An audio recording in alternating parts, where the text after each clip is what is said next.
अय्यूब भैया के बोलो सेठ साहब के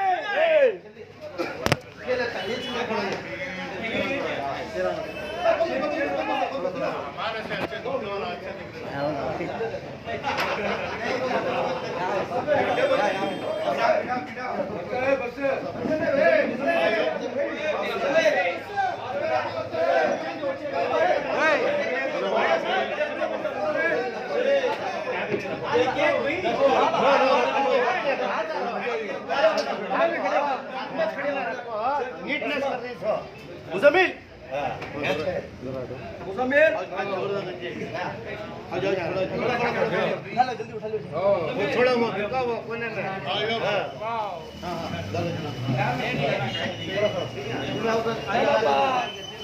सलाम अलैकुम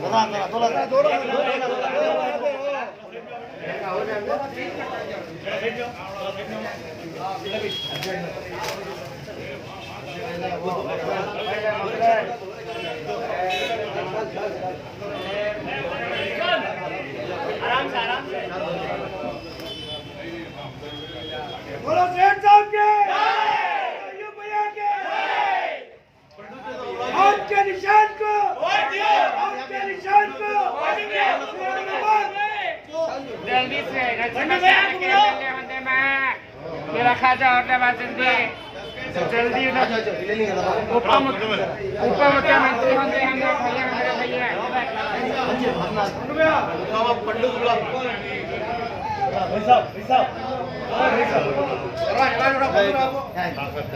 मुजम्मिल बीच में आओ भाई नो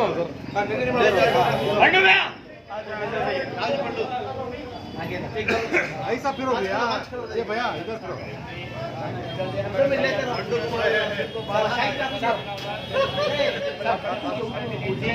भैया उप मुख्यमंत्री होंगे मैं सेठ साहब जीत के उप मुख्यमंत्री होना उप मुख्यमंत्री का पोस्ट मिलना भैया को हमारे छोटे हमारे जीत के आए और है ना उप मुख्यमंत्री का पोस्ट मिलेंगे उनको पीछे मामा आज का आपको जैसा आप सबको पता है कि इस माह के 10 तारीख को विधानसभा का इलेक्शन, इस इलेक्शन में नरसिंह राजा कॉन्स्टिट्यूंसी से अली जनाब तनवीर सेठ साहब कांग्रेस के उम्मीदवार बनकर खड़े हुए। इस इलेक्शन में इनके साथ साथ बहुत सारी पार्टियों से बहुत सारे उम्मीदवार भी खड़े हुए। आज हर पार्टी से हर उम्मीदवार यहाँ पर वोट मांगने के लिए निकला हुआ, अपनी अपनी दलीलें अपनी अपनी बातें आपके सामने रखकर वोट मांगने हैं। आज हम सब जमने का मकसद यही है कि 10 तारीख को होने वाले इंतखाबात में हमारा और किसे होना चाहिए, किस लिए होना चाहिए, ये बहुत जरूरी है। हम वोट देने जाते हैं, जाने से पहले हमारे मन में ख्याल बहुत सारे लोग नौजवानों को ये आजकल एक खेल बन चुका है, जाना है इलेक्शन वोट डालना है, बटन दबाना है, आना है, किसको दबाना बटन, किसको वोट डालना, किस लिए डालना, ये हमारे में कोई भी सोच रही। कोई एक आदमी आकर कुछ कह गया तो उसकी बात को सुनते हुए वोट डालने के लिए निकल जाते। कोई पैसा दे रहा है, पैसे के जोर पर वोट डालने के लिए निकल जाते। कोई कभी एक छोटा मोटा काम कर दिया, उसको देखते हुए हम वोट डालने के लिए निकल जाते। लेकिन आज वोट डालने का मकसद क्या है, हम वोट इसलिए कहीं को डालना, ये सोचना हमारे लिए बहुत जरूरी बन चुका है। बहरहाल कर्नाटक के अंदर आज इलेक्शन चल रहा है, अवाम के सामने महंगाई के ऊपर बात चल रही है, अवाम के सामने पॉलिसीज लेकर पिछले 3-4 साल से जो हुकूमत थी उनके पॉलिसीज लेकर बात कर रहे हैं। अवाम के सामने 40% के नाम पर चर्चे चल रहे हैं। करप्शन के बारे में चर्चा चल रहे हैं, महंगाई के बारे में चल रहे हैं, इस सब को सोचकर वोट डालने की कोशिश कर रहे हैं। लेकिन यहाँ पर बहुत सारे मसाजिद के जिम्मेदार हैं, बहुत सारे एसोसिएशन के जिम्मेदार हैं, और यहाँ पर जितने भी हैं, एक आदमी भी तकरीबन 500,000 वोट डलाने की कैपेसिटी रखने वाले आप यहाँ पर जमे हुए, इसको हम मानते हैं। आप सब इस मोहल्ले के जिम्मेदार हैं।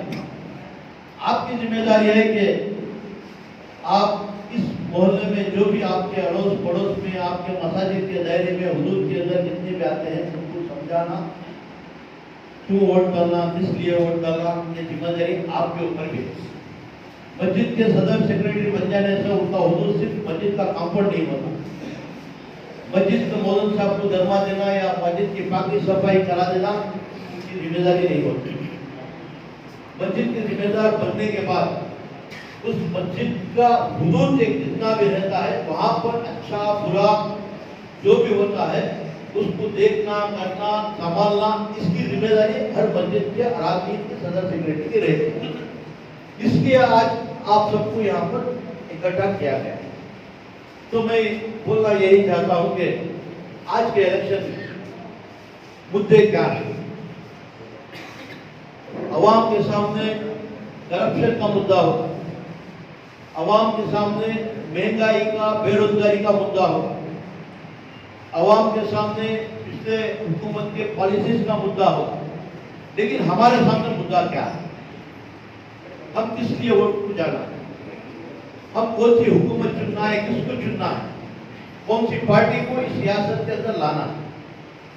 बुजुर्गों, दोस्तों, आज हमारे सामने ये इलेक्शन कांग्रेस का नहीं है, इलेक्शन ये जेडीएस का इलेक्शन नहीं है, ये बीजेपी का इलेक्शन नहीं है।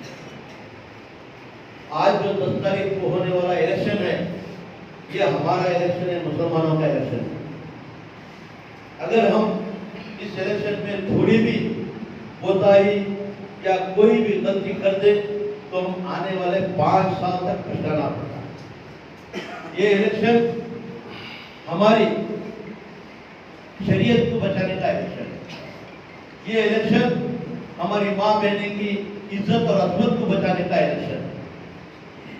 ये इलेक्शन इस रियासत के अंदर हमारा वजूद बचाने का इलेक्शन है। हम कहां पर जा रहे हैं, किस लिए वोट डालने जा रहे हैं, हम दिल्ली की मजाक कर जाकर वोट डालकर आ जाए। 3.5 साल तक हम हर मुसीबत से झेलते हुए आए, कदम कदम पर मुसीबत, कहीं तलाक का मसला लो, कहीं हिजाब का मसले का बैठे बैठे निकल जाता है। हमारे बच्चे स्कूलों को जाने से रोक चुके, हमारे बच्चों को स्कूलों को जाने से रोका गया। शरीयत के अंदर बार बार दखल अंदाजी हो रही है। खाने पीने पर पाबंदी, जो हलाल हमारी शरीयत ने कहा है उसको खराब खराब कर रहे हैं।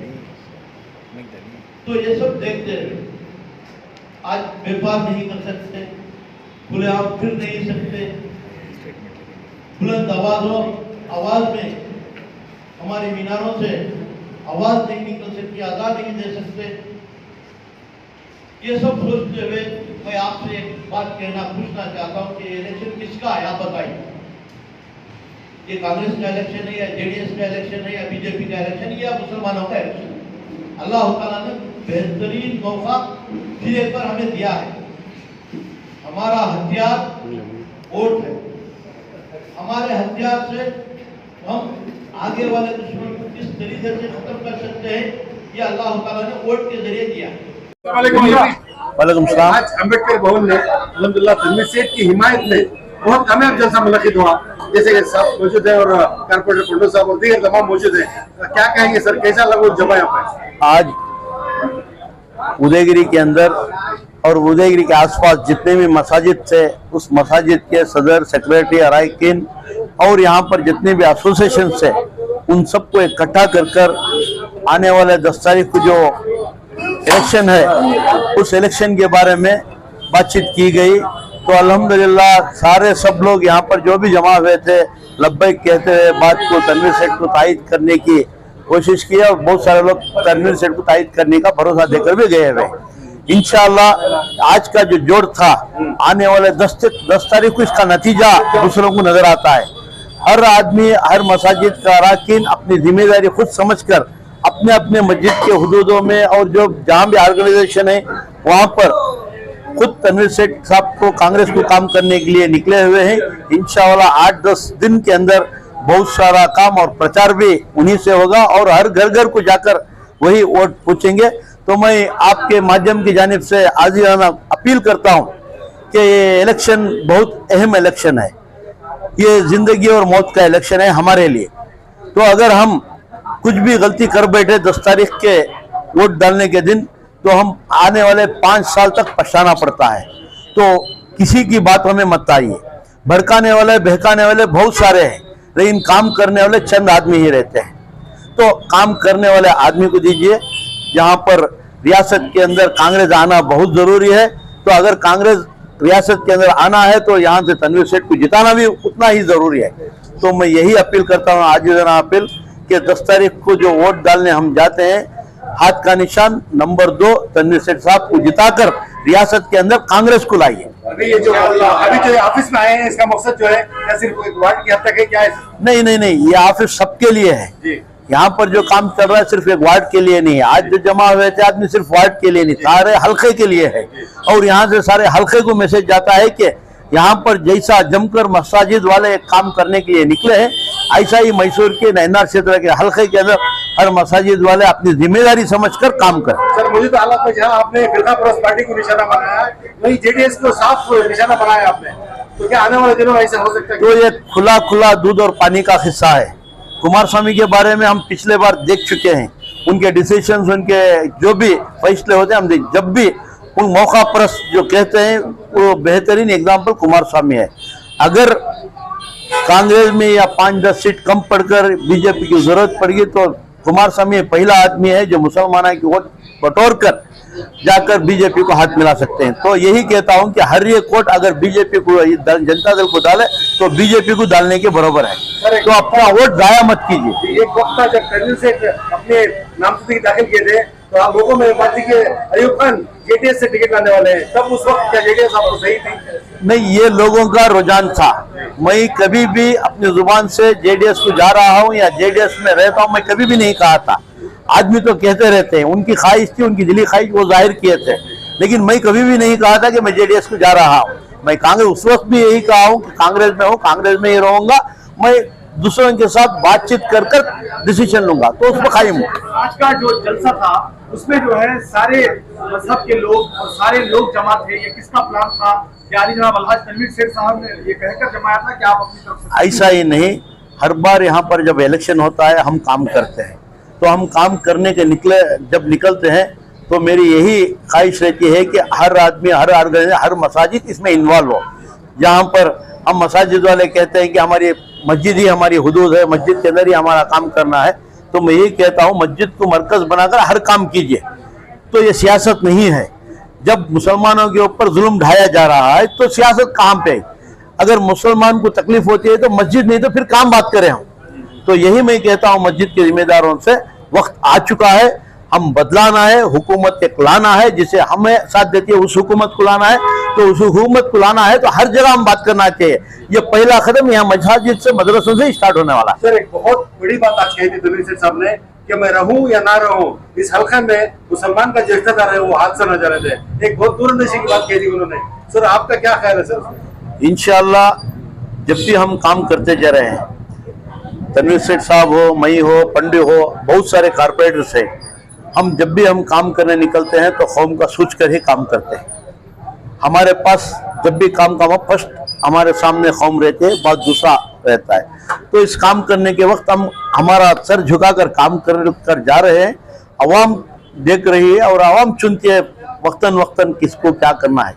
सर अली जनाब अलहाज तनवीर सेठ साहब अपने खिताब में कहा कि इनके मरहूम वालिद पर एक इल्जाम है कि उन्होंने सेकेंड लीडरशिप यानी कि लीडरों को जो है पैदा नहीं किया। आप जो है, मैं आपसे सुना था कि आप जो है किसको देखकर लीडर बने? मैं जो आज खड़ा हुआ हूँ, कारपोरेटर हूँ या सियासत का लीडर बनकर को हूँ, इसकी देन मरहूम अजीज सेठ साहब है। मैं आज ही नहीं कह रहा हूँ, मैं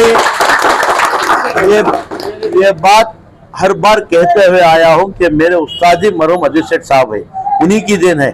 उन्होंने मुझे बुलाकर पार्टी में टिकट देकर कारपोरेशन के इलेक्शन खड़ने के लिए भी वही कहे थे। तो 2001 के अंदर जब मैं कारपोरेटर के इलेक्शन को खड़ा था, कोई बूथ के अंदर, आज भी मुझे पता है कि एक बूथ में गलाटा होकर बूथ बंद कर चुके थे। 12 साढ़े 12 खड़ी धूप थी, उस धूप में भी मरहूम अजीज सेठ साहब उस वक्त आकर बूथ के बाहर चेयर डालकर बैठकर बूथ चलाकर मुझे जिताकर लेकर आए। तो ये अजीज सेठ की देन है। मैं आज भी, वो मरहूम है लेकिन आज भी उनका नाम लेना चाहता हूं कि आज जो भी हूं मैं खड़ा हूं मरहूम अजीज सेठ साहब की तरफ से। ये कुछ बोलना चाह रहे हैं? अस्सलाम वालेकुम। मैं तो चांदनी हूँ, अंदर चांदनी तो कर्नाटक में पूरी चांद की तरह आके है। और है ना, चांदनी ये कहना चाहती है कि मैं भी एक अंदर क्षेत्र के टैंजन हूँ और टैंजन के प्रेसिडेंट हूँ, कर्नाटक के प्रेसिडेंट हूँ और महिला प्रेसिडेंट हूँ। और मैं भी यहाँ एमएलए खड़ी थी और डिफिडेट कैंडिडेट हूँ और मेरे भी वोट है और पूरे मेरे 10,000 वोट हैं हमारे ट्रांसजेंडर्स के। और मेरे नया बेलंगड़ी सोसाइटी है, हर एक पब्लिक को मैं काम करके देती हूँ। पूरा वोट हमारे सर तनवीर सेठ सर को मैं लास्ट टाइम भी डाल के जीता ही, इस बार भी है ना। मेरे कितने भी वोट है, 10,000 वोट है ना, मैं तनवीर सेठ सर को डला रही हूँ और ना पूरा कैनवसिंग करके हूँ और रिपोर्ट भी भैया को मैं दे के हूँ। अल्लाह करे मेरे तनवीर सेठ सर है ना 5 बार जीत चुके हैं, ये 6वां बार खड़के हैं। 6वां बार ये जीत डाले तो इनको उप मुख्यमंत्री पोस्ट मिलना। इसके बाद तुम्हें भी ये साथ देना, खाली एमएलए करके नहीं है ना, सारी पब्लिक अंदर के हल्के की खड़े होना, विधानसभा करने, उप मुख्यमंत्री एक पोस्ट देकर हमारे मुसलमान भी हम लोग समझ क्यों नहीं देते। ये 6वां बार जीत रहे तो एक पोस्ट इनको मिलना तो मिल गए तो सारे गरीबों को अच्छा हो जाता है और पूरे मैसूर को ना अच्छा करेंगे। और हमें तनवीर सेठ सर है ना जात पात नहीं देते, हिंदू है, मुसलमान है, क्रिश्चियन है, ये ट्रांसजेंडर है, तो ये नहीं करते। वो सबको भी अपना समझ के सबको काम करते हैं। अभी नए अन्य क्षेत्र है ना, एक है ना, एक सिंगापुर का सड़का हो जाएगा। चलो मैं कहना चाहती हूँ, चांदनी की तरफ से 2 बात बोला आपके साथ। सर चांदनी बोले अभी चांद चांदनी से होती है, चलना जमीन पे पड़ता है। चांद चांदनी से होती है, चलना जमीन पे पड़ता है। मोहब्बत निगाहों से होती है, तड़पना इस दिल को पड़ता है। वाह, ये शायरी के बाद कोई बयान देने के लायक ही नहीं हूँ। अल्हम्दुलिल्लाह, चांदनी हमें ग्रेजुएट है, ट्रांसजेंडर है, रियासत में ट्रांसजेंडर के एसोसिएशन के सदर भी है। ये मेरे हल्के के बड़े मकान में रहते हैं और इनको सियासी शुरूर और ख्वाहिशात पहले से भी ज्यादा है। मेरे खिलाफ भी है ना 2 मरतबा एप्लीकेशन नॉमिनेशन डालकर इंतखाब भी लड़े हैं। तो उनका ये दर्द है कि खास तौर से है ना ट्रांसजेंडर के लिए कुछ ना कुछ होना है। तो मैं कहूँगा कि इनके कोशिशों से ही रियासत कर्नाटक में थर्ड जेंडर हैज बीन, उसको है ना हमने है ना कबूल भी किया है। पहले सिर्फ मेल और फीमेल था, अभी ट्रांसजेंडर का भी है ना ये हुआ है। और उनको है ना सिटीजनशिप में किसी भी तरीके की कमी नहीं दी है। तो आज उनके बहुत सारे मसाइल हैं, उस मसाइल को हल करने के लिए लगातार कोशिश चल रही है। जो कुछ भी हुआ है उससे वो खुश है और जो कुछ होना है उसके ऊपर भी है ना उनकी है ना वो लगातार कोशिश है। उनका भी साथ देना ये मेरा एक हक बनता है। बहरहाल जैसा उन्होंने कहा कि मेरे सामने जो आता है सिर्फ उसका मसला क्या है वो देखकर मैं काम करता हूँ, ना उसकी जात पात या फिर है ना वो मुझे वोट दिया नहीं दिया, आज तक कभी नहीं देखा। तो इस लिहाज से उनकी भी है ना दुआओं की ज़रूरत हमें है और जिस तरीके से उन्होंने अनकंडीशनल सपोर्ट मेरे हक में किया है मैं उनका शुक्रिया अदा करता हूं। साबिक में रहीम खान की जानिब से जिस तरह का इजलास हुआ, मसाजिद और मंदिर के लोग आए हुए थे, आपको इत्मीनान हुआ कैसे सकते आप इसी इलाके के वकील हैं? देखिए, सियासत के कई पहलू होते हैं।